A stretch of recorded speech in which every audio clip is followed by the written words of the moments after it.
And when you listening are planning for your non-working life, you might want to delay claiming Social Security for as long as you can. But Morningstar's Mark Miller says that you'll really appreciate those higher benefits when your nest egg starts, running out. If you think about longevity risk, even relatively affluent households can exhaust their savings when they live to very advanced ages, especially women. So you picture somebody in their 90s, savings are all gone. A maximized Social Security benefit with inflation protection is highly valuable. I prefer to think about it as longevity insurance. Longevity insurance. I mean, he makes a good point here, but how can we insure ourselves against that longevity risk that he mentioned? I'm glad Mark's been listening to the show for the last couple months. Okay. Because, at least a couple times every week we talk about one of the biggest risks in retirement is longevity. Mm-hmm.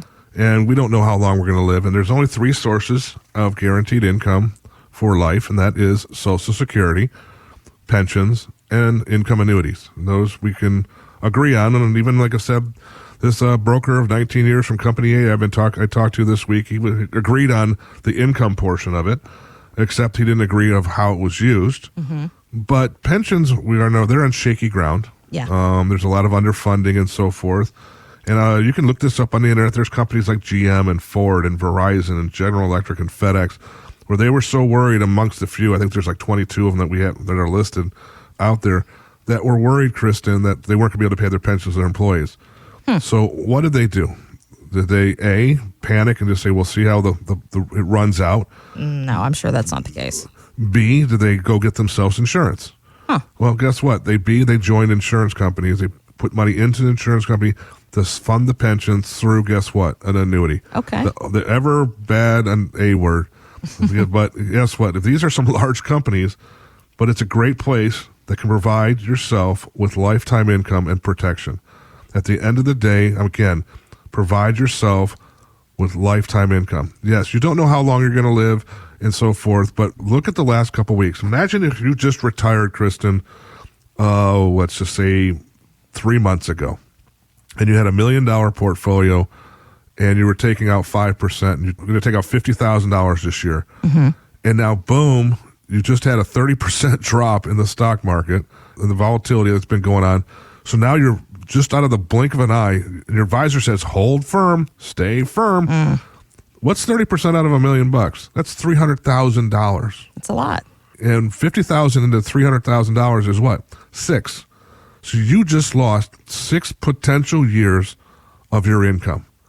Now, if this does this again down the road, you can lose another 6 years. And what am I saying here is that $50,000, you might have to shrink it to 40 or 30 and change your living style to fixate how you're going to live, depending on how long you're going to live.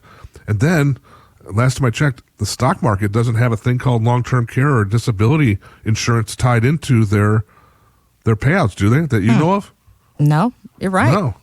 There are actually insurance companies that have long-term care disability insurance built into their annuity payments where, for example, you're retired now, you're 82 years old, and you get put into a facility for more than 30 days, and you're taking out, let's just say, $30,000 from your annuity.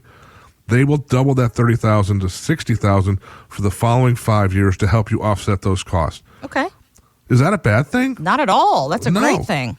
But then again, why don't people tell people this stuff? Why are the brokers and the financial AUM managers out there downplaying a benefit as strong as that? Because long-term care insurance, I can get Jeff in here, and you can talk to any insurance agent, is not cheap.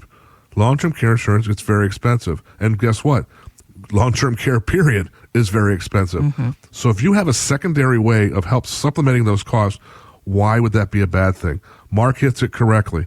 Longevity risk, or as he calls it, longevity insurance, is something out there that you should be looking into, because Social Security is meant as a supplement. It's not meant as a primary source of income. You need to create, guess what, Kristen, a secondary plan just in case of the what if I go into long-term care.